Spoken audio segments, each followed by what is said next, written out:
വളരെ പ്രധാനപ്പെട്ട ഒരു വാർത്തയിലേക്ക് തന്നെയാണ് ആദ്യം. അടിയന്തരാവസ്ഥ കാലത്ത് ജമാഅത്തെ ഇസ്ലാമിയെ നിരോധിച്ചെന്ന് വിദേശ രാജ്യങ്ങളിലേക്ക് കേന്ദ്ര സർക്കാർ നൽകിയ അറിയിപ്പ് കത്തിച്ചു കളഞ്ഞുവെന്ന് വെളിപ്പെടുത്തി മാധ്യമം ഗ്രൂപ്പ് എഡിറ്റർ ഒ അബ്ദുറഹ്മാൻ.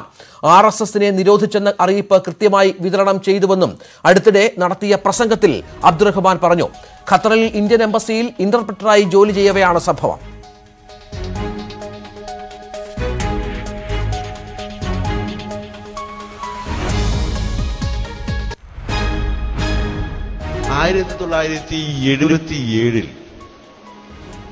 അതിനു മുമ്പ് 1975 കുറിച്ച് പറയേണ്ടതുണ്ട്. 75 ജൂണിൽ ഇന്ത്യൻ എംബസിയിൽ, ഖത്തറിലെ ഇന്ത്യൻ എംബസിയിലാണ് ഞാൻ ഒരു ഇന്റർപ്രറ്ററായി ജോലി പ്രവേശിച്ചത്. എൻ്റെ ജ്യേഷ്ഠൻ കൂടിയായ ഒ അബ്ദുള്ള സാഹിബിന് പകരമായിട്ട്. പക്ഷേ ആ ജോയിൻ ചെയ്തതിൻ്റെ പിറ്റേ ദിവസം അല്ലെങ്കിൽ അതിന് 4-5 ദിവസങ്ങൾക്ക് ശേഷമാണ് 1975 ജൂലൈ ശ്രീമതി ഇന്ദിരാഗാന്ധി രാജ്യത്ത് അടിയന്തരാവസ്ഥ പ്രഖ്യാപിച്ചതിൻ്റെ തുടർന്ന്, അത് ജൂൺ 26-ാം തീയതിയാണ്, ഒരു 4-5 ദിവസം കഴിഞ്ഞപ്പോൾ ഇന്ത്യൻ ജമാഅത്തെ ഇസ്ലാമിയെ നിരോധിച്ചുകൊണ്ടുള്ള ഉത്തരവിറങ്ങുന്നത്. RSSനെയും മറ്റു ചില സംഘടനകളെയും നിരോധിച്ച കൂട്ടത്തിലാണ് ഇന്ത്യൻ ജമാഅത്തെ ഇസ്ലാമിയെ കൂടി നിരോധിച്ചത്. പിന്നീടുള്ള 2 വർഷം ശരിക്കും ഒരു പരീക്ഷാഘട്ടമായിരുന്നു. ജമാഅത്തെ ഇസ്ലാമിയെ നിരോധിച്ചതിനോട് അറബ് ലോകത്തുള്ള ഇസ്ലാമിക പ്രസ്ഥാനങ്ങൾക്കും അതിന്റെ നേതാക്കൾക്കും പണ്ഡിതന്മാർക്കും കഠിനമായ എതിർപ്പും പ്രതിഷേധവും ഉണ്ടായിരുന്നു. ആ പശ്ചാത്തലത്തിൽ കൂടി ഇന്ത്യൻ എംബസിയിൽ ഞാൻ ജോലി ചെയ്യുന്നുണ്ടല്ലോ. അപ്പോ ചെയ്യേണ്ട പണി എന്താണെന്ന് വെച്ചാൽ, എല്ലാ ആഴ്ചയും വരുന്ന ഡിപ്ലോമാറ്റിക് ബാഗിൽ ജമാഅത്തെ ഇസ്ലാമിയെ എന്തുകൊണ്ട് നിരോധിച്ചു എന്ന ലഘുലേഖ, RSSനെ എന്തുകൊണ്ട് നിരോധിച്ചു എന്ന് ആ ലഘുലേഖയൊപ്പം തന്നെ വരും. എൻ്റെ ജോലിയിൽ ഒന്ന്, രാവിലെ 10 മണിക്ക് എംബസിയിൽ വരുന്ന അംബാസഡർ ഹിസ് എക്സലൻസി ആരിഫ് കബറയിലാണ് അന്നത്തെ അംബാസഡർ. എന്നോട് പറയും, ഇതൊക്കെ ഓരോ പത്രസ്ഥാപനങ്ങളിലും ഓഫീസുകളിലും എത്തിക്കണം. RSSനെ എന്തുകൊണ്ട് നിരോധിച്ചു എന്നുള്ളത് എത്തിക്കാൻ പ്രയാസമൊന്നുമില്ല. പക്ഷെ ജമാഅത്തെ ഇസ്ലാമിയെ എന്തുകൊണ്ട് നിരോധിച്ചു എന്ന പച്ചക്കള്ളം അച്ചടിച്ചത് നിത്യേന ഈ പറയുന്ന ഓഫീസുകളിൽ എത്തിക്കേണ്ട ജോലിയൂടി എനിക്കുണ്ട്. മനസ്സാക്ഷിയിൽ നല്ല സംഘടന നടന്ന നിമിഷങ്ങളായിരുന്നു. എന്ന് പറഞ്ഞാൽ ഞാൻ എന്ത് ചെയ്യുന്നു വെച്ചാൽ, RSSനെ നിരോധിച്ചു എന്നുള്ള കാര്യമൊക്കെ അയക്കും, ജമാഅത്തെ ഇസ്ലാമിയെ എന്തുകൊണ്ട് നിരോധിച്ചു എന്നുള്ള കാര്യമൊക്കെ കൂട്ടിവെക്കും, അവസാനം അതിനൊരു തീപ്പെട്ടിക്കുള്ളി ചെലവാക്കും. ഇതാണ് ചെയ്തത്. രാജ്യദ്രോഹമാണോ രാജ്യസ്നേഹമാണോ എന്നതിനോട് ചോദിച്ചിട്ട് കാര്യമില്ല. എന്റെ ഉത്തമനുസരിച്ച് ചെയ്യേണ്ടതാണ് ചെയ്തത്. അബ്ദുറഹ്മാന്റെ വിവാദമായ ഈ പ്രസംഗം, അതിൽ അദ്ദേഹം, നമ്മൾ ശ്രദ്ധിക്കേണ്ട ഒരു കാര്യം, അദ്ദേഹം അന്ന് ഇന്ത്യൻ എംബസിയിലെ, ഖത്തർ എംബസിയിലെ ഉദ്യോഗസ്ഥനായിരുന്നു. ഇന്ത്യയുടെ ഖത്തർ എംബസിയിലെ ഉദ്യോഗസ്ഥനായിരുന്നു. വളരെ പ്രധാനപ്പെട്ട ഇന്റർപ്രറ്റർ എന്ന ഒരു പദവിയിൽ. അവിടെ ഈ ലഘുലേഖകൾ, ഡിപ്ലോമാറ്റിക് ബാഗേജ് വഴി അയക്കുന്ന ലഘുലേഖകൾ, അത് കൃത്യമായി മാധ്യമ സ്ഥാപനങ്ങളിലും മറ്റ് ഓഫീസുകളിലും എത്തിക്കേണ്ട ചുമതലയുണ്ടായിരുന്ന ഒരാൾ കൂടിയായിരുന്നു. അവിടെയാണ് അദ്ദേഹം RSSനെയും ജമാഅത്തെ ഇസ്ലാമിയെയും ഇന്ദിരാഗാന്ധി അടിയന്തരാവസ്ഥയെ തുടർന്ന് നിരോധിച്ചിരുന്നു. RSSനെ നിരോധിച്ചു എന്ന വാർത്ത മാത്രം, അത് ഡിപ്ലോമാറ്റിക് ബാഗേജിൽ വരുമ്പോൾ സ്വാഭാവികമായും ഔദ്യോഗിക രേഖയായി തന്നെ വരുന്നൊരു സംഗതിയാണ് കേന്ദ്ര സർക്കാരിൻ്റെ ഭാഗത്തു നിന്ന്. അത് കൃത്യമായി വിതരണം ചെയ്തു, RSSനെ നിരോധിച്ചു എന്ന കാര്യം. പക്ഷേ ജമാഅത്തെ ഇസ്ലാമിയുമായി ബന്ധപ്പെട്ട് വന്ന ലഘുലേഖകൾ അത് കത്തിച്ചു കളഞ്ഞു എന്ന് അദ്ദേഹം പറഞ്ഞ ഒരു വാക്ക്, ഈ തീപ്പെട്ടി, ഒരു തീപ്പെട്ടിക്കൊള്ളിയുടെ, അത് കൂട്ടിയിടും, ഒരു തീപ്പെട്ടിക്കൊള്ളിയുടെ ഉപയോഗം, അത് ഉപയോഗിച്ചു, കത്തിച്ചു കളഞ്ഞു എന്ന് കൃത്യമായി പറയുകയും ചെയ്തു. രാജ്യദ്രോഹമാണോ രാജ്യസ്നേഹമാണോ എന്നറിയില്ല, അത് നിങ്ങൾക്ക് അത്തരത്തിൽ വിവക്ഷിക്കാമെന്നാണ് ജമാഅത്തെ ഇസ്ലാമിയുമായി ബന്ധപ്പെട്ട ഒരു പരിപാടിയിൽ ഒ അബ്ദുറഹ്മാൻ ഇത്തരം ഒരു പ്രസംഗം നടത്തിയത്. മുഹമ്മദ് ഷഹീദ്, വളരെ ഗുരുതരമായ ഒരു വെളിപ്പെടുത്തലാണ്. ഇന്ത്യൻ എംബസിയിലെ ഉദ്യോഗസ്ഥനായിരിക്കെ ഇത്തരത്തിലൊരു പണി ചെയ്യുക എന്ന് പറഞ്ഞാൽ അതിനെ അബ്ദുറഹ്മാൻ പറഞ്ഞതുപോലെ രാജ്യദ്രോഹമാണോ രാജ്യസ്നേഹമാണോ എന്നത് നമുക്ക് ആ തരത്തിൽ ഏത് തരത്തിൽ വ്യാഖ്യാനിക്കാമെന്ന് നമ്മുടെ അത് വളരെ പ്രധാനപ്പെട്ട കാര്യം, രാജ്യദ്രോഹമായി തന്നെ മാറുന്ന ഒരു സംഗതിയായി മാറുകയാണ്. ഇത് ഈ തരത്തിൽ പറയുന്നത് എത്രത്തോളം ഗൗരവമായി എടുക്കണം, അതിൻ്റെ മറ്റു വിശദാംശങ്ങൾ എന്തൊക്കെയാണ്?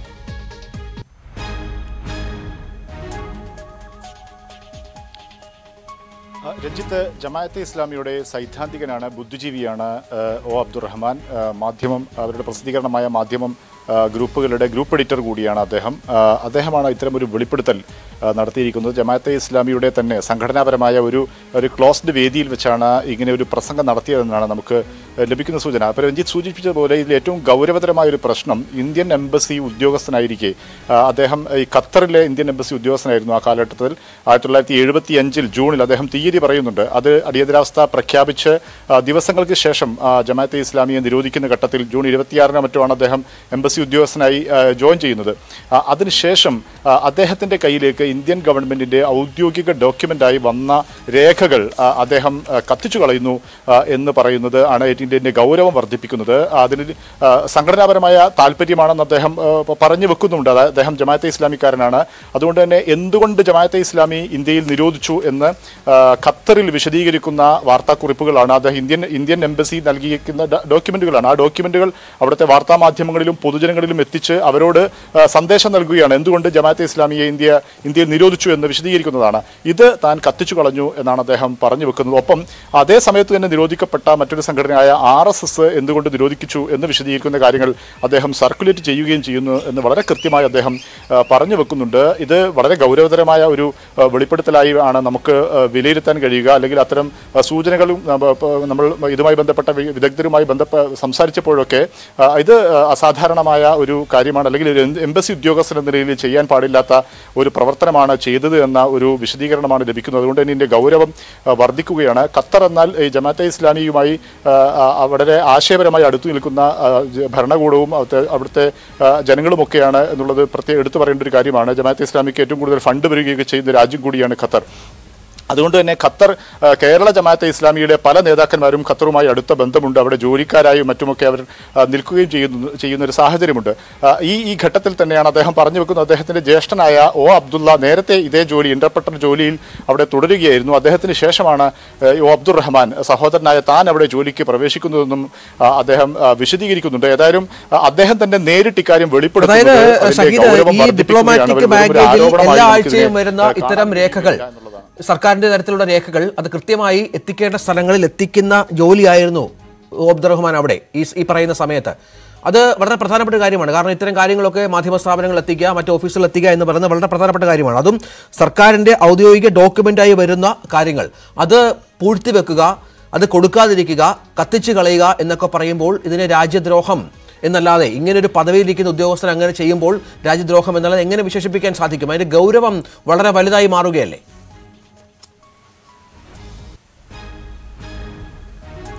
തീർച്ചയായും രഞ്ജിത്ത്, ഞാൻ സൂചിപ്പിച്ചതുപോലെ ജമാഅത്തെ ഇസ്ലാമിയുമായി അടുത്ത ബന്ധമുള്ള ഒരു നാടാണ് ഖത്തർ, അല്ലെങ്കിൽ അത്തരമൊരു ആശയധാര നിൽക്കുന്നൊരു രാജ്യമാണ്.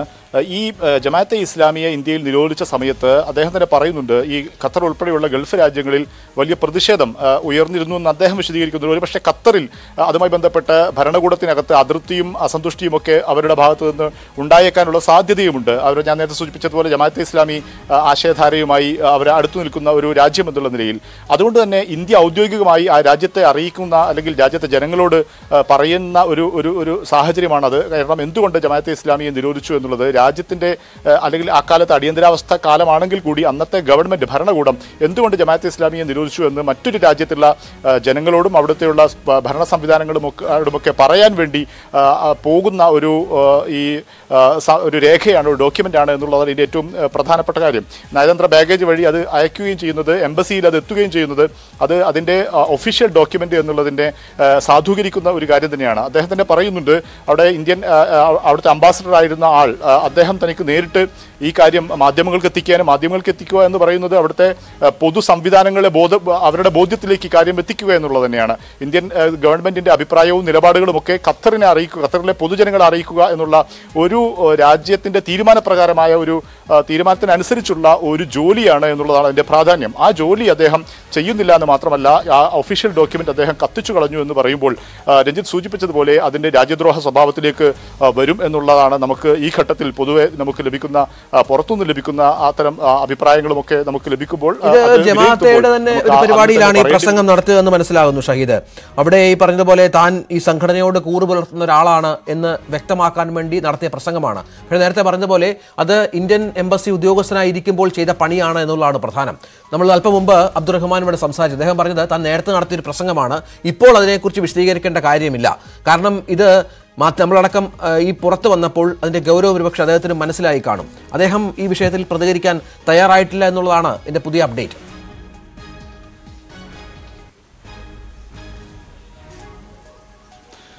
രഞ്ജിത്ത്, ഇനി അദ്ദേഹത്തിന്റെ ഭാഗത്തു നിന്ന് തന്നെ അദ്ദേഹം വിശദീകരിക്കാൻ തയ്യാറല്ല എന്ന് പറയുമ്പോൾ അദ്ദേഹത്തിന്റെ ഭാഗത്തു നിന്ന് വിശദീകരണം ഉണ്ടാകുമോ എന്നുള്ള കാര്യത്തിൽ ഇനി വരും സമയങ്ങളിൽ ഉണ്ടാകുമോ എന്നുള്ള കാര്യം നമുക്ക് കാത്തിരുന്ന് കാണേണ്ടതാണ്. സ്വാഭാവികമായും അദ്ദേഹം സൂചിപ്പിച്ചതുപോലെ കുറച്ച് മുമ്പ് തൊട്ടടുത്തുള്ള ഒരു പ്രസംഗമല്ല ഇത്, കുറച്ച് മുമ്പുള്ളതാണ്. അതേസമയം അധികം പഴക്കവുമില്ല എന്നുള്ളത് തന്നെയാണ്. അതുകൊണ്ട് തന്നെ വളരെ പെട്ടെന്ന് ഇത്തരമൊരു പ്രസംഗം നമ്മൾ പൊതുമണ്ഡലത്തിലേക്ക് വരുന്നത് അദ്ദേഹം പ്രതീക്ഷിച്ചിട്ടുണ്ടാവില്ല എന്നാണ് നമ്മൾ വിലയിരുത്തേണ്ടത്. അപ്രതീക്ഷിതമായി വന്ന ഈ വാർത്തയോട് അദ്ദേഹത്തിന് പെട്ടെന്ന് ഒരുപക്ഷെ പ്രതികരിക്കാൻ കഴിഞ്ഞേക്കില്ല. അതുകൊണ്ടായിരിക്കും അദ്ദേഹം ഇപ്പോൾ പ്രതികരിക്കുന്നില്ല എന്ന് വിശദീകരിച്ചതെന്ന് നമ്മൾ മനസ്സിലാക്കേണ്ടി വരും. പക്ഷേ വിഷയത്തിന്റെ ഗൗരവം മനസ്സിലാക്കുമ്പോൾ, അല്ലെങ്കിൽ അദ്ദേഹം തന്നെ വെളിപ്പെടുത്തിയ രീതി അനുസരിച്ച് അത് അതീവ ഗൗരവമുള്ള ഒരു വെളിപ്പെടുത്തലാണ് എന്നുള്ളൊരു സാഹചര്യം വിലയിരുത്തുമ്പോൾ അദ്ദേഹത്തിന് ഈ കാര്യത്തിൽ കൂടുതൽ വിശദീകരണം ഒരുപക്ഷെ വരും സമയങ്ങളിലോ ഭാവിയിലോ നൽകേണ്ടി വരും എന്ന് നമുക്ക് പറയേണ്ടി കഴിയും. കാരണം അത്രത്തോളം ഗുരുതരമായ വെളിപ്പെടുത്തലാണ് അദ്ദേഹത്തിന്റെ ഭാഗത്തു നിന്ന് തന്നെ ഉണ്ടായിട്ടുള്ളത് എന്നുള്ളത് തന്നെയാണ്. ഏതായാലും ജമാഅത്തെ ഇസ്ലാമി കേന്ദ്രങ്ങളിൽ നിന്നും ഇനി വരും സമയങ്ങളിൽ ഇതിന്റെ പ്രതികരണം നമുക്ക് ലഭിക്കേണ്ടതുണ്ട്. വളരെ പ്രധാനപ്പെട്ട ഒരു വിവരമാണിത്. ഇത്തരത്തിൽ RSSനെ നിരോധിച്ച അറിയിപ്പ് കൃത്യമായി വിതരണം ചെയ്യുന്നു അദ്ദേഹം ഈ എംബസിയുടെ ഉദ്യോഗസ്ഥനായിരിക്കെ ഖത്തറിൽ. അതേസമയം ജമാഅത്തെ ഇസ്ലാമി നിരോധന രേഖ വിതരണം ചെയ്യാൻ ബുദ്ധിമുട്ടുണ്ടായിരുന്നു. തൻ്റെ മനസാക്ഷിയിൽ നല്ല സങ്കടമുണ്ടായി.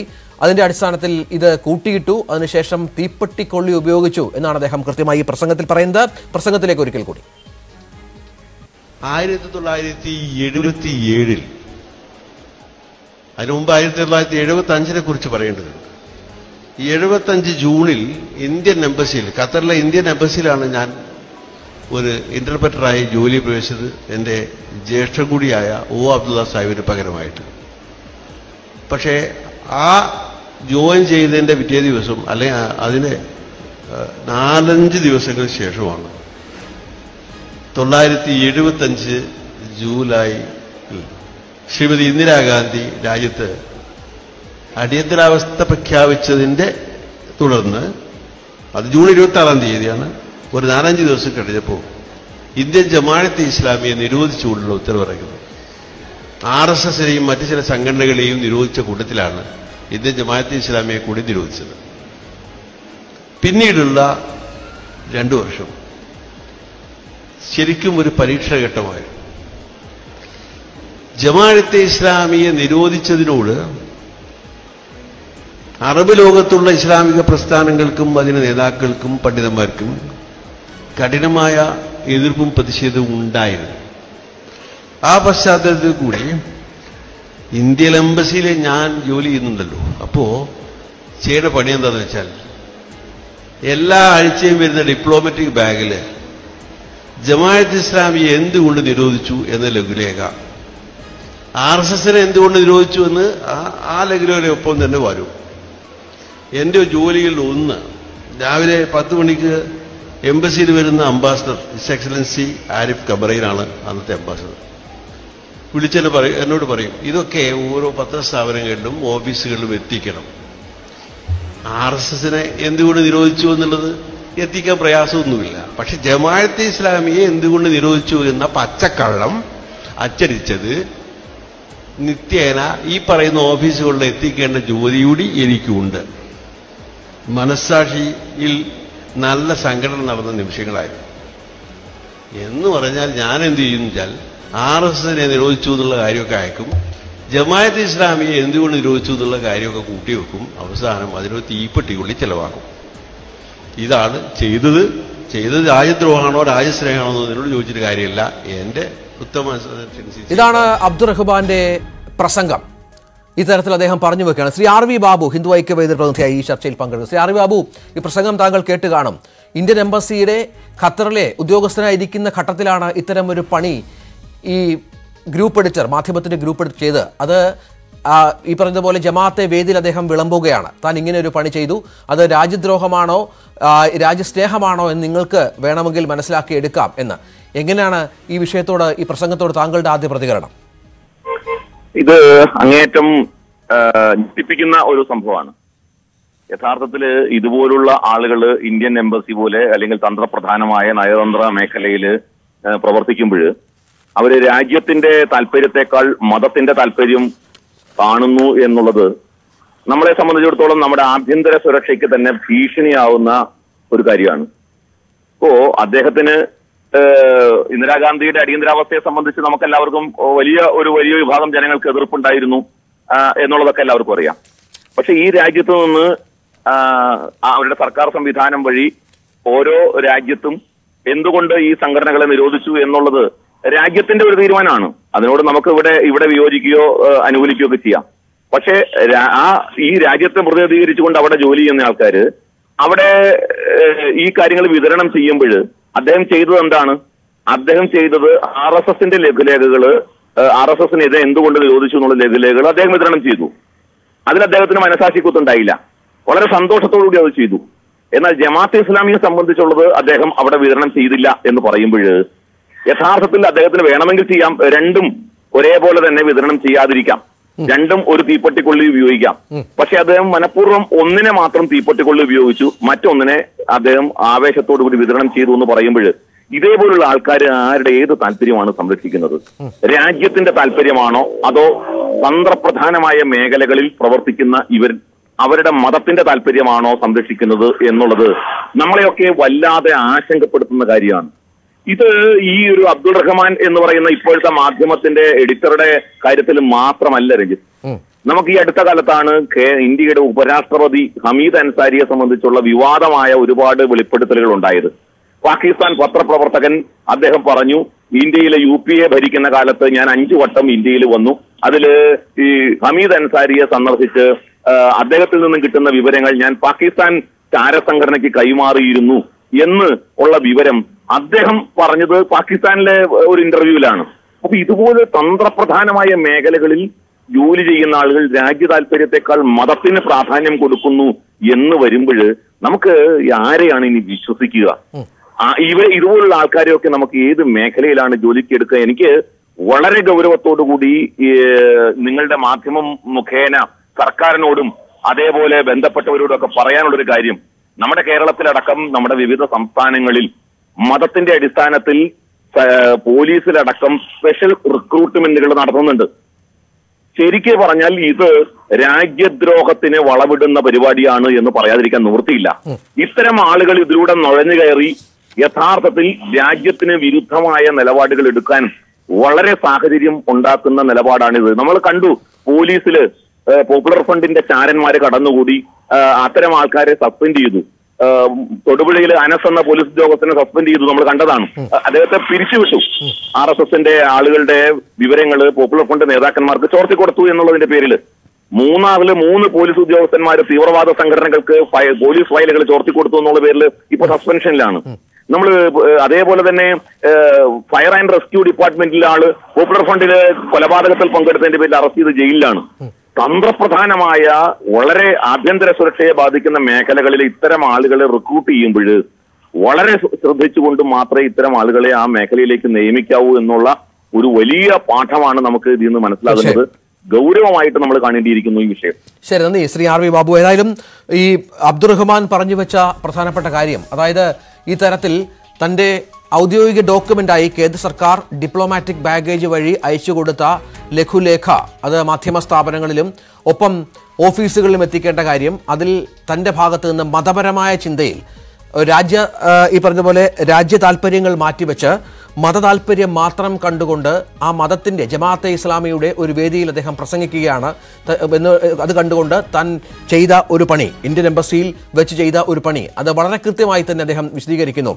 ഷഹീദ് തുടരുന്നുണ്ട്. ഷഹീദ് നേരത്തെ പറഞ്ഞതുപോലെ രാജ്യ താല്പര്യത്തെക്കാൾ വലുത് ഇത്തരം ആളുകൾ ഇത്തരം പോസ്റ്റുകളിൽ കടന്നു വരുമ്പോൾ അവർക്കുള്ള താല്പര്യങ്ങൾ എന്താണ് എന്ന് വ്യക്തമാവുകയാണ് ഈ പ്രസംഗത്തിലൂടെ. നേരത്തെ ഇതുമായി ബന്ധപ്പെട്ട് നിരവധിയായി ഉയർന്ന ആരോപണങ്ങളുണ്ട്. ഇത്തരം ആളുകൾ പല സ്ഥലങ്ങളിലും നുഴഞ്ഞു കയറുന്നു, അവർ അതുപോലെ തന്നെ പ്രവർത്തിക്കുന്നു. ചെയ്തുകൊണ്ടിരിക്കുന്നു എന്നൊക്കെ അതിന് കുറച്ചുകൂടി ബലം പകരുകയാണ് വർഷങ്ങളായി ഇവരൊക്കെ ചെയ്തുകൊണ്ടിരിക്കുന്ന ഈ പണി പരസ്യമായി വെളിപ്പെടുത്തുമ്പോൾ.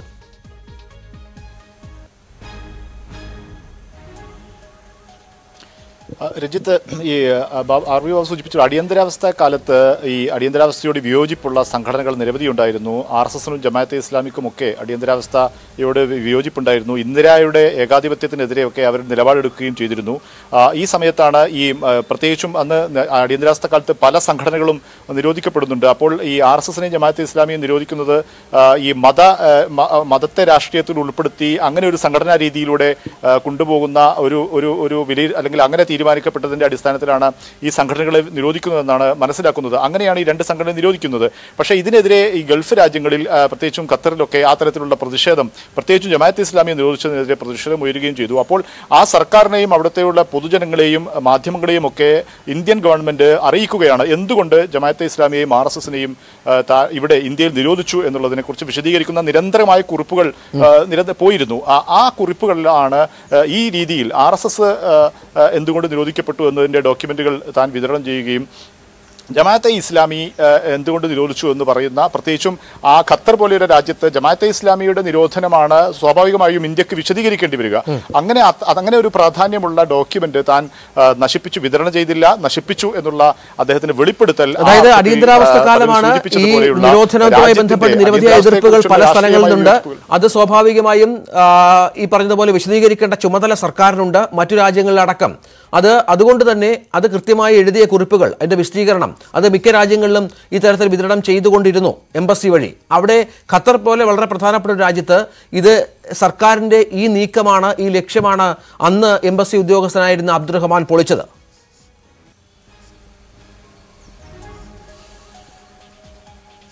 രഞ്ജിത്ത്, അതാണ് അതിൽ ഏറ്റവും പ്രധാനപ്പെട്ട കാര്യം. അതായത് രാഷ്ട്രീയമായ വിയോജിപ്പുകളും സംഘടനാപരമായ വിയോജിപ്പുകളും അടിയന്തരാവസ്ഥയെക്കുറിച്ചുള്ള എതിർപ്പുകളും ഒക്കെ നമുക്ക് സ്വാഭാവികമായിട്ടും ഒരു മനുഷ്യർ വ്യത്യസ്ത സംഘടനകളിൽ ഉള്ള ആളുകൾ എന്ന രീതിയിൽ ഉണ്ടാകും. പക്ഷേ അതൊരിക്കലും ഔദ്യോഗികമായ കൃത്യനിർവഹണത്തെ അത് ബാധിക്കാൻ പാടില്ല എന്നുള്ളതാണ് ഏറ്റവും പ്രധാനപ്പെട്ട കാര്യം. അത് അതിൻ്റെ നിയമാവലികളിലുമൊക്കെ ഉണ്ട്. പ്രത്യേകിച്ചും വളരെ തന്ത്രപ്രധാനമായ ഇന്ത്യൻ എംബസി പോലെയുള്ള ഒരു സ്ഥാപനത്തിൽ ജോലി ചെയ്യുന്ന ഉദ്യോഗസ്ഥൻ എന്ന നിലയിൽ രാജ്യത്തിൻ്റെ ഔദ്യോഗികമായ രേഖകൾ തൻ്റെ കയ്യിലെത്തുന്ന സമയത്ത് അത് രാജ്യ താല്പര്യത്തിന് വേണ്ടി, പ്രത്യേകിച്ചും അന്നത്തെ ഭരണകൂടത്തിന്റെ കീഴിൽ ജോലി, അടിയന്തരാവസ്ഥ കാലമാണെങ്കിൽ പോലും അന്നത്തെ ഭരണകൂടത്തിന് കീഴിൽ ജോലി ചെയ്യുന്ന ഒരാളാണ്. അപ്പോൾ അതുകൊണ്ട് തന്നെ ആ കർത്തവ്യം അദ്ദേഹം നിർവഹിച്ചില്ല എന്നുള്ളത് ആണ് ഏറ്റവും പ്രധാനപ്പെട്ട കാര്യം. അത് നശിപ്പിച്ചു എന്ന് അദ്ദേഹം വെളിപ്പെടുത്തുന്നു. ഒപ്പം അദ്ദേഹം പറയുന്ന മറ്റൊരു കാര്യം, ഇന്ത്യ ഗവൺമെന്റ് പച്ചക്കള്ളം ആണ് ഡോക്യുമെന്റായി അയച്ചത് എന്നുള്ള ഒരു പറച്ചിൽ കൂടി അദ്ദേഹം നടത്തുന്നുണ്ട്. അത് ആ രീതിയിൽ തൻ്റെ ഉദ്യോഗസ്ഥ രീതിയിൽ താൻ നിർവഹിക്കേണ്ട കൃത്യനിർവഹണത്തിനേക്കാൾ ഉപരി തൻ്റെ സംഘടനാ താല്പര്യവും അത്തരം വിശ്വാസ താല്പര്യങ്ങളും ഒക്കെയാണ്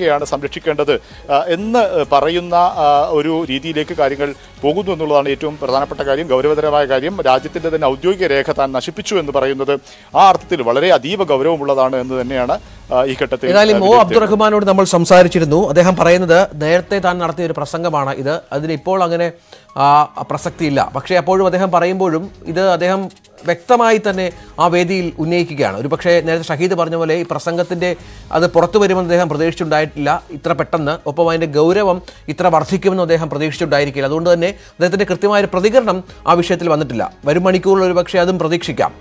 അതും പ്രധാനപ്പെട്ട പദവിയിൽ ഇരുന്നു കൊണ്ട്, എംബസിയിലെ ഉദ്യോഗസ്ഥനായി ഇരുന്നു കൊണ്ട് ഇങ്ങനെയൊരു ജോലി ചെയ്യുക എന്ന് പറയുന്നത് അത് രാജ്യദ്രോഹം തന്നെയാണ്. രാജ്യ താല്പര്യങ്ങൾ മാറ്റിവെച്ചുകൊണ്ട് മതപരമായ താല്പര്യങ്ങൾ മാത്രം മുന്നിൽ കണ്ട്, തൻ്റെ മതപരമായ ലക്ഷ്യങ്ങൾ മാത്രം മുന്നിൽ കണ്ട്, തൻ്റെ സംഘടനയുമായി ബന്ധപ്പെട്ട കാര്യങ്ങൾക്ക് വേണ്ടി ഈ പണി ചെയ്യുക എന്ന് പറയുന്നത് വളരെ പ്രധാനപ്പെട്ടതായി മാറുകയാണ്. അബ്ദുറഹ്മാന്റെ പ്രസംഗത്തിലേക്ക് ഒരിക്കൽ കൂടി.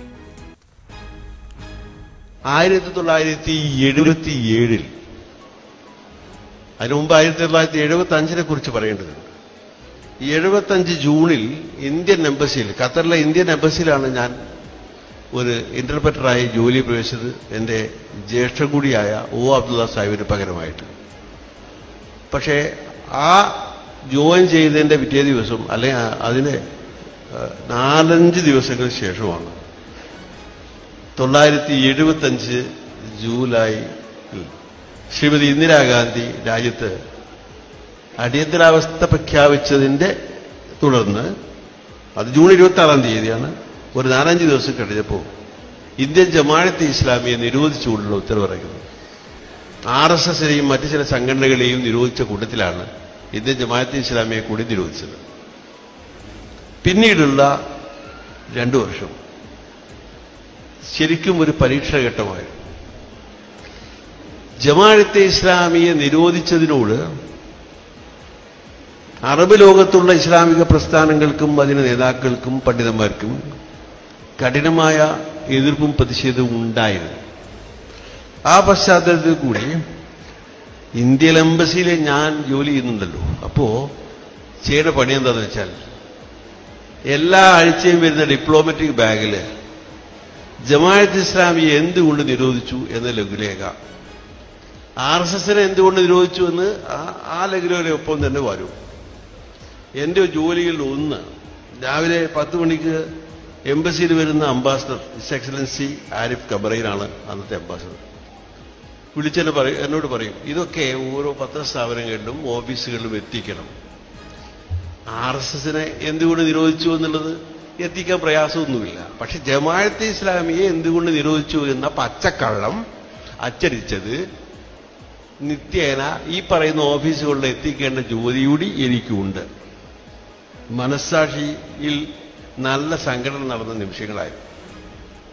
എന്ന് പറഞ്ഞാൽ ഞാൻ എന്ത് ചെയ്യുന്നു വെച്ചാൽ RSSനെ നിരോധിച്ചു എന്നുള്ള കാര്യമൊക്കെ അയക്കും, ജമാഅത്തെ ഇസ്ലാമിയെ എന്തുകൊണ്ട് നിരോധിച്ചു എന്നുള്ള കാര്യമൊക്കെ കൂട്ടിവെക്കും, അവസാനം അതിനൊരു തീപ്പെട്ടിക്കുള്ളി ചെലവാക്കും. ഇതാണ് ചെയ്തത് രാജ്യദ്രോഹമാണോ രാജ്യസ്നേഹമാണോ എന്നതിനോട് ചോദിച്ചിട്ട് കാര്യമില്ല. എൻ്റെ ഉത്തമനുസരിച്ച് ചെയ്യേണ്ട. ഷഹീദ്, ഈ ജമാഅത്തെ വേദിയിലാണ് ഇത്തരം പ്രസംഗം അബ്ദുറഹ്മാൻ നടത്തുന്നത്. ജമാഅത്തുമായി ബന്ധപ്പെട്ട പ്രവർത്തകരുടെ മുമ്പിലാണ് ഇത്തരം കാര്യങ്ങൾ പറയുന്നത്. അപ്പോഴും അദ്ദേഹം ഈ പറഞ്ഞതുപോലെ, നേരത്തെ നമ്മൾ പറഞ്ഞതുപോലെ, കാര്യത്തിന്റെ ഗൗരവം അത് കുറച്ചു കാണുകയാണ്. തനിക്ക് തോന്നുന്നത് ചെയ്തു, തൻ്റെ മതപരമായ കാര്യങ്ങൾ മാത്രം ചെയ്തു, രാജ്യതാൽപര്യം മാറ്റിവെച്ചു എന്ന് തുറന്നു പറയുകയാണ്. അത് ഈ പറഞ്ഞതുപോലെ വളരെ പ്രധാനപ്പെട്ട ഒരു കാര്യമായി മാറുന്നു. ഇത്തരം ഉദ്യോഗസ്ഥരൊക്കെ എന്താണ് അവരുടെ പണി എംബസികളിൽ ഇരുന്നു കൊണ്ട്, ഇതിനപ്പുറം മറ്റെന്തൊക്കെ ചെയ്തിട്ടുണ്ട് എന്നുള്ള ഒരുപാട് ചോദ്യങ്ങൾ ഉയരുകയും ചെയ്യുന്നു.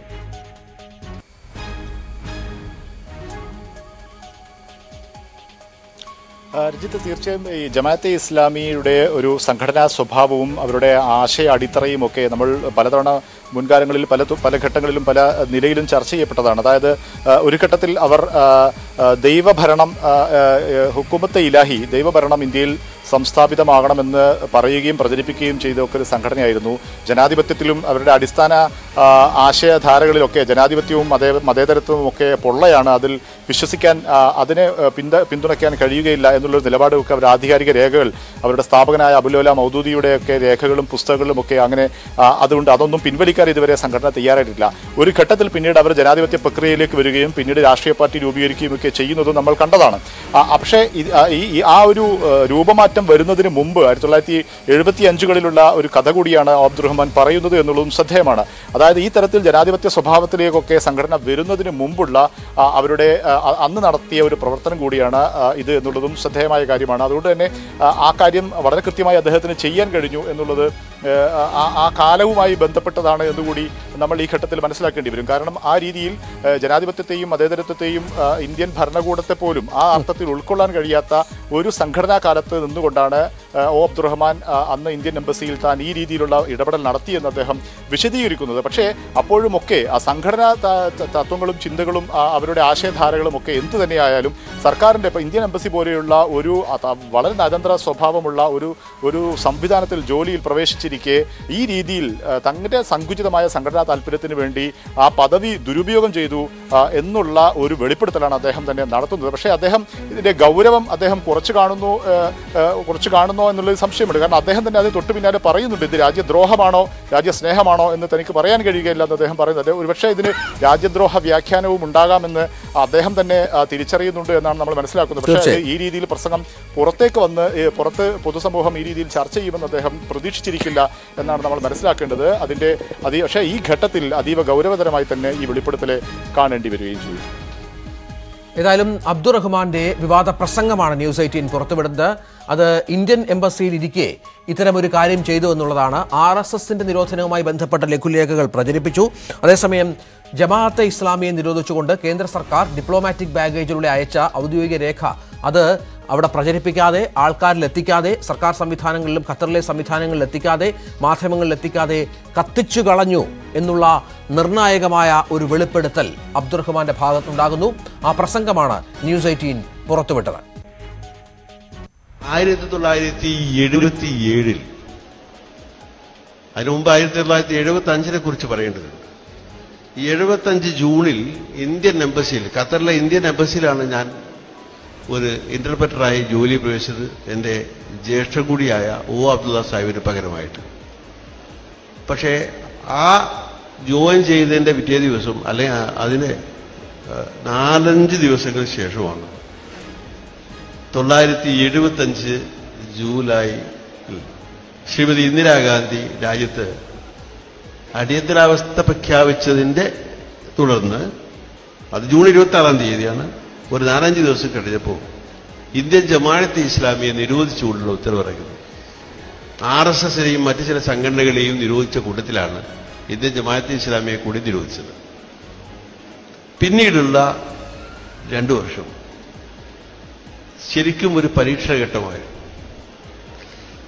ജമാഅത്തെ ഇസ്ലാമിയെ നിരോധിച്ചതിനോട് അറബ് ലോകത്തുള്ള ഇസ്ലാമിക പ്രസ്ഥാനങ്ങൾക്കും അതിന്റെ നേതാക്കൾക്കും പണ്ഡിതന്മാർക്കും കഠിനമായ എതിർപ്പും പ്രതിഷേധവും ഉണ്ടായിരുന്നു.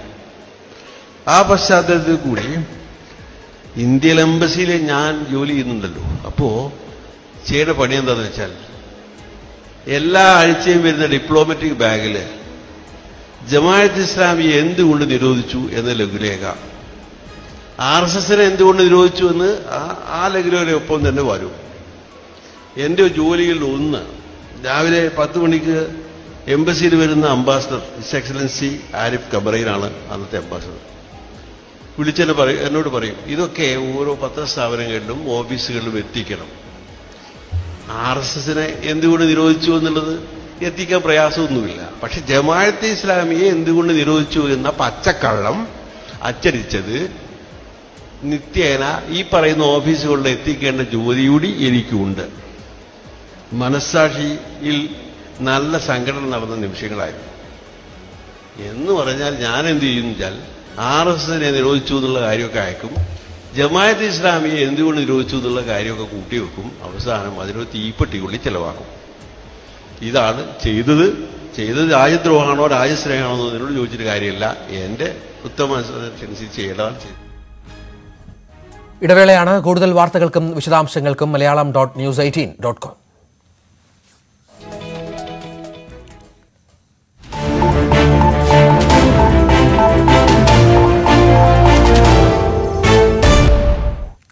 മംഗളൂരുവിനടുത്ത് സൂറത്കലിൽ യുവാവിനെ കൊലപ്പെടുത്തിയ സംഭവത്തിൽ പ്രതികളെ തിരിച്ചറിഞ്ഞുവെന്ന് പോലീസ്. കൊലപാതകത്തെ തുടർന്ന് സൂറത്കൽ, മുൽക്കി, ബജ്പേ, പനമ്പൂർ പോലീസ് സ്റ്റേഷൻ പരിധികളിൽ നിരോധനാജ്ഞ പ്രഖ്യാപിച്ചിട്ടുണ്ട്. സുള്ളിയിലെ യുവമോർച്ച പ്രവർത്തകന്റെ കൊലപാതകവുമായി സംഭവത്തിന് ബന്ധമുണ്ടോ എന്ന് പോലീസ് അന്വേഷിക്കുന്നുണ്ട്.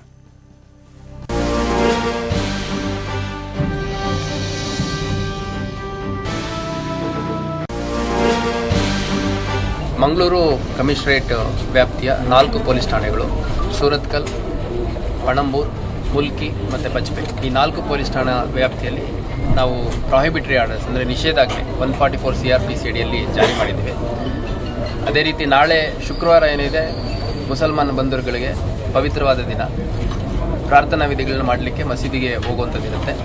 ನಾನು ಎಲ್ಲರಲ್ಲೂ ಸಾರ್ವಜನಿಕ ಹಿತದೃಷ್ಟಿಯಿಂದ, ಕಾನೂನು ಸುವ್ಯವಸ್ಥೆ ಕಾಪಾಡೋ ದೃಷ್ಟಿಯಿಂದ ಮನವಿ ಮಾಡ್ತೀನಿ, ತಮ್ಮ ಮನೆಗಳಲ್ಲಿ ಮತ್ತು ತಮ್ಮ ಅತಿ ಹತ್ತಿರದ ಮಸೀದಿಗಳಲ್ಲಿ 144 ಆದೇಶ ಏನಿದೆ ಅದರ ನಿಯಮಗಳನ್ನು ದಾಟದೇ ಇರೋ ರೀತಿಯಲ್ಲಿ ಎಲ್ಲ ಸಹಕರಿಸಬೇಕು ಅಂತ ನಾನು ಮನವಿ ಮಾಡ್ತೀನಿ. സുള്ളിയിൽ യുവമോർച്ച നേതാവ് പ്രവീണിനെ കൊലപ്പെടുത്തിയ കേസിൽ മുഖ്യ പ്രതികൾക്കുള്ള അന്വേഷണവും തുടരുകയാണ്. കസ്റ്റഡിയിലുള്ള കാസർഗോഡ് സ്വദേശികൾ ഉൾപ്പെടെയുള്ളവരുടെ ചോദ്യം ചെയ്യൽ തുടരുന്നു. 2 സംഭവങ്ങളിലും പ്രത്യേക സംഘത്തെ രൂപീകരിച്ചാണ് അന്വേഷണം. കേരള പോലീസിലെ ഒരു സംഘവും അന്വേഷണത്തിൽ കർണാടക പോലീസിനെ സഹായിക്കുന്നുണ്ട്. KV ബൈജു ആയിരുന്നു. ബൈജു, 2 കൊലപാതകങ്ങൾ അടുത്തടുത്ത ദിവസങ്ങൾ ഉണ്ടാകുന്നു, മറ്റൊന്ന് അതിന് മുൻപുള്ള ദിവസവും സംഭവിക്കുന്നു. അങ്ങനെ തുടർച്ചയായ 3 കൊലപാതകങ്ങളുടെ ഞെട്ടലാണ് ആ പ്രദേശം. സ്ഥിതിഗതികൾ ഇപ്പോൾ എങ്ങനെയാണ്? നിരോധനാജ്ഞ തുടരുന്നു എന്നറിയുന്നു. മറ്റ് ക്രമീകരണങ്ങൾ ഇനിയും ഇത്തരം സംഭവങ്ങൾ ആവർത്തിക്കാതിരിക്കാൻ പോലീസിന്റെ ഭാഗത്തു നിന്ന് ഏത് തരത്തിലാണ്?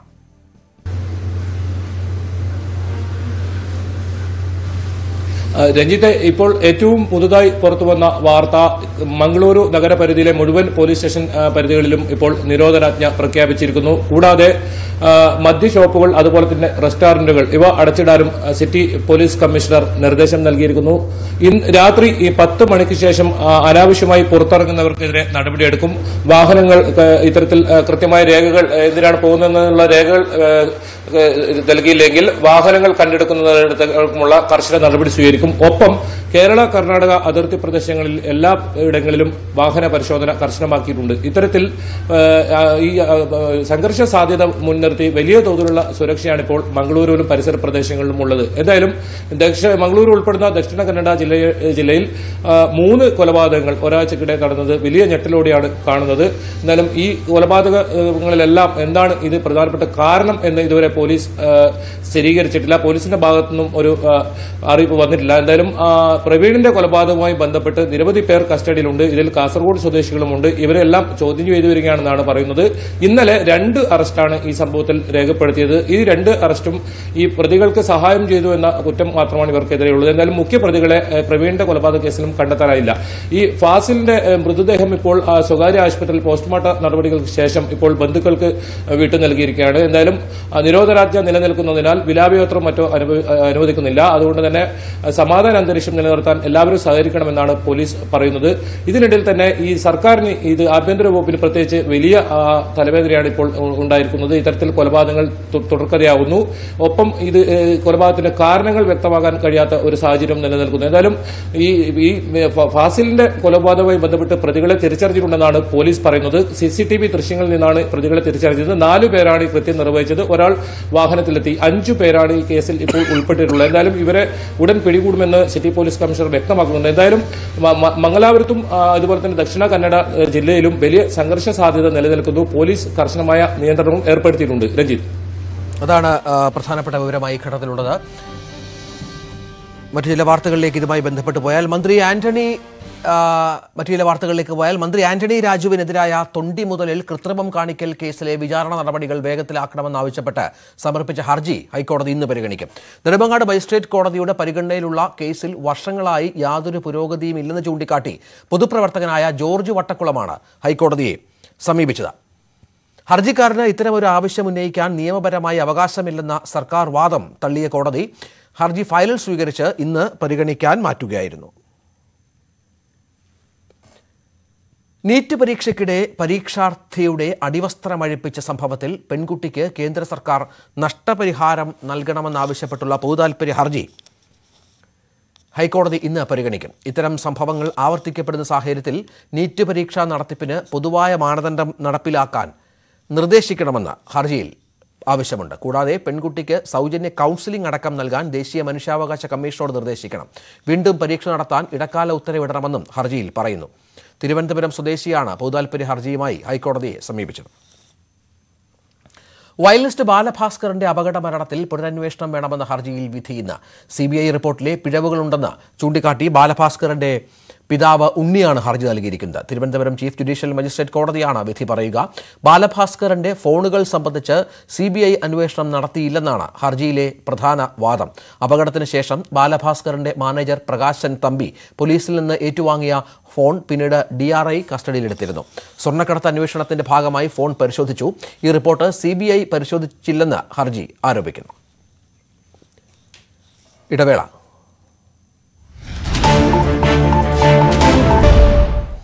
രാഷ്ട്രപതി ദ്രൗപദി മുർമുവിനെ രാഷ്ട്രപത്നിയെന്ന് ലോക്സഭാ പ്രതിപക്ഷ നേതാവ് അധീർ രഞ്ജൻ ചൌധരി നടത്തിയ പരാമർശത്തിൽ പാർലമെന്റിൽ ഭരണ പ്രതിപക്ഷ അംഗങ്ങളുടെ വാക്പോരിൽ ഇരുസഭകൾ ഇന്നും പ്രക്ഷുബ്ധമാകും.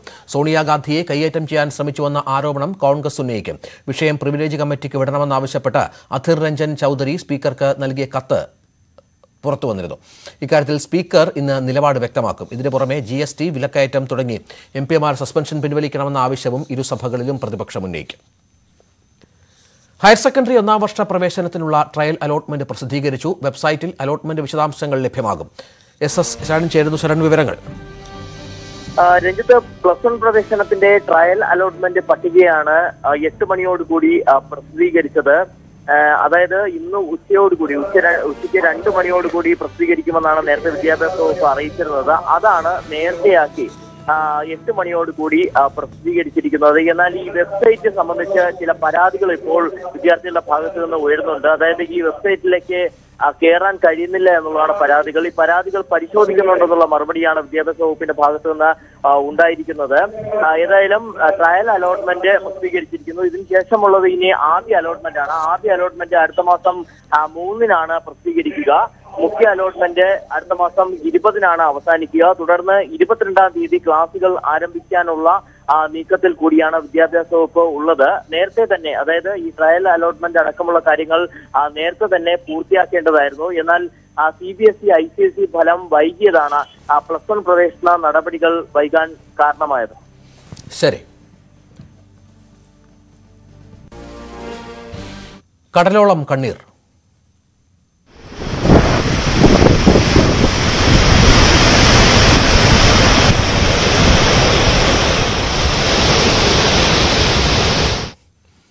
അശാസ്ത്രീയമായ മനുഷ്യനിർമ്മിതി പാരിസ്ഥിതിക ദുരന്തമുണ്ടാക്കുന്നതാണ് മത്സ്യത്തൊഴിലാളി മേഖലയായ മുതലപ്പൊഴിയുടെ അവസ്ഥ. ഹാർബറിനായി സ്ഥാപിച്ച പുലിമുട്ടുകൾ തീരശോഷണത്തിന് ഇടയാക്കുന്നുവെന്നാണ് ഇവിടുത്തെ സ്ഥിതി. അശാസ്ത്രീയ നിർമ്മാണം മൂലം കടൽ തിരയ്ക്ക് ശക്തിയേറിയതോടെ മത്സ്യത്തൊഴിലാളികളുടെ മരണമുനമ്പാവുകയാണ് ഇവിടം.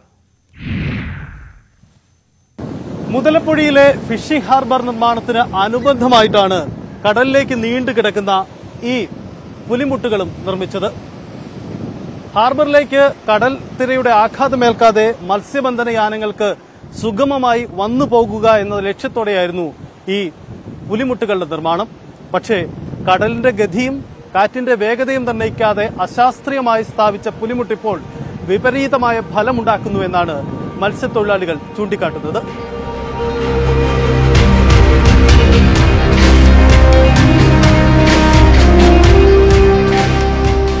കഠിനംകുളം കായൽ കടലിൽ ചേരുന്ന പൊഴിയുടെ 2 വശത്തുമാണ് പുലിമുട്ട് നിർമ്മിച്ചത്.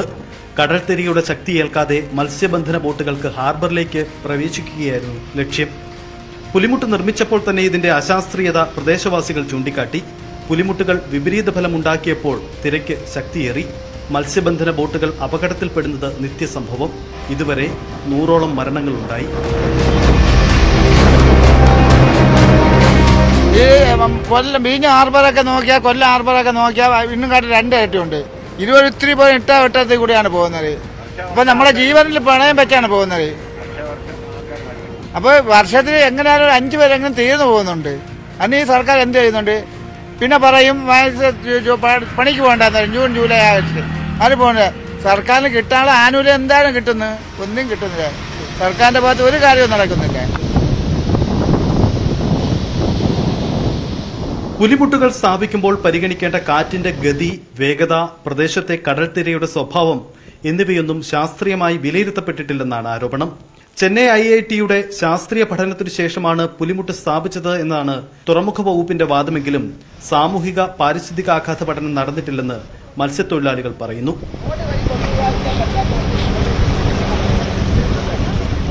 വിഴിഞ്ഞം പദ്ധതി നിർമ്മാണം ആരംഭിച്ചപ്പോൾ ഉണ്ടായതിന് സമാനമായ പ്രതിഭാസം ഇവിടെ മുതലപ്പൊഴിയിലും ഉണ്ടെന്നാണ് ആരോപണം.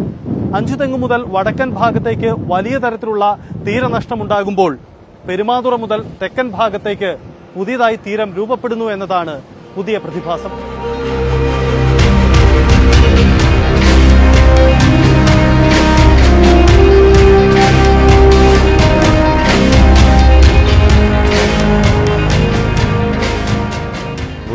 പുലിമുട്ടിൻ്റെ തെക്ക് സൈഡ് മണൽ കയറുന്നുണ്ട്, വടക്ക് സൈഡ് മണൽ കയറുന്നില്ല. വീടുകൾ നഷ്ടപ്പെടുന്നു. അതിൻ്റെ ഉപരി തെങ്ങുകളായാലും പിന്നെ പാറയൊക്കെ അടുക്കി വെച്ചിരുന്ന പാറകളൊക്കെ ആയാലും മറിഞ്ഞു പോകുന്നു.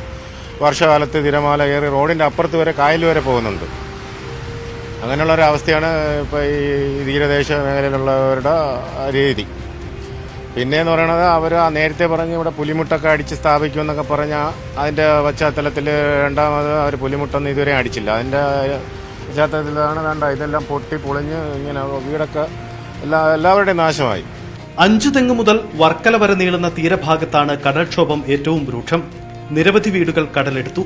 അടിത്തറ തകർന്ന് കടലെടുക്കാറായ വീടുകളിൽ ഇപ്പോഴും ആളുകൾ താമസിക്കുന്നു.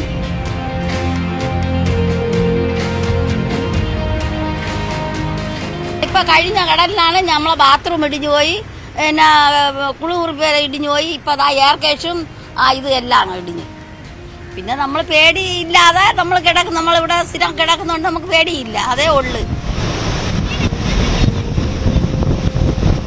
പുലിമുട്ടിന്റെ മറുഭാഗം പെരുമാതുറ മുതൽ തിരുവനന്തപുരം ഭാഗത്തേക്ക് നീളുന്ന ഇടത്ത് തീരം പുതിയതായി സൃഷ്ടിക്കപ്പെടുന്നു എന്നതാണ് പ്രതിഭാസം.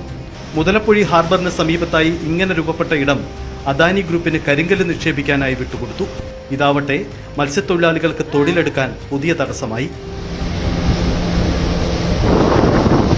അശാസ്ത്രീയമായ മനുഷ്യനിർമ്മിതികൾ പാരിസ്ഥിതിക ദുരന്തമാകുന്നു എന്നതാണ് മുതലപ്പൊഴിയുടെ അനുഭവം. ഇതിന്റെ നഷ്ടം പേറേണ്ടി വരുന്നതാവട്ടെ തീരദേശ ജനതയും. മുതലപ്പൊഴിയിൽ നിന്നും അരുൺ പാലോടിനൊപ്പം TG സജിത്, ന്യൂസ് 18. EP ജലാനിധനായ കേസിൽ മൊഴി നൽകാൻ തിങ്കളാഴ്ച ഹാജരാകണമെന്ന യൂത്ത് കോൺഗ്രസ് നേതാക്കൾക്ക് നിർദ്ദേശം. ഫർസീൻ മജീദ്, നവീൻ കുമാർ എന്നിവരോട് ഹാജരാകണമെന്നാവശ്യപ്പെട്ട് പോലീസ് നോട്ടീസ് അയച്ചു. വലിയതുറ SHO ആണ് നോട്ടീസ് നൽകിയത്. മനു ഭരജായിരുന്നു. മനു, നേരത്തെ ഒരു നോട്ടീസ് ഇതുമായി ബന്ധപ്പെട്ട് നൽകിയിട്ടുണ്ടായിരുന്നു. അതിനവർ കാണിച്ച കാരണം, മറുപടിയിൽ പറഞ്ഞ പ്രധാനപ്പെട്ട കാര്യം, ഈ തിരുവനന്തപുരം ജില്ലയിലേക്ക് പ്രവേശിക്കാനാവില്ല, ഒരു കോടതി ഉത്തരവുണ്ട് എന്നായിരുന്നു. പിന്നെയും പോലീസ് നോട്ടീസ് അയക്കാനുള്ള സാഹചര്യം എന്താണ്?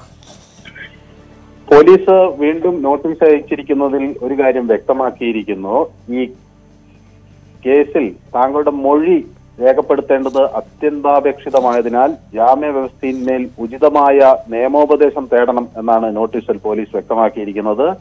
അങ്ങനെ ഉചിതമായ നിയമോപദേശം തേടി 1/8/2022, അതായത് തിങ്കളാഴ്ച 11 മണിക്ക് വലിയതുറ സ്റ്റേഷനിൽ ഹാജരാകണം എന്ന് SHO വ്യക്തമാക്കിയിരിക്കുന്നു.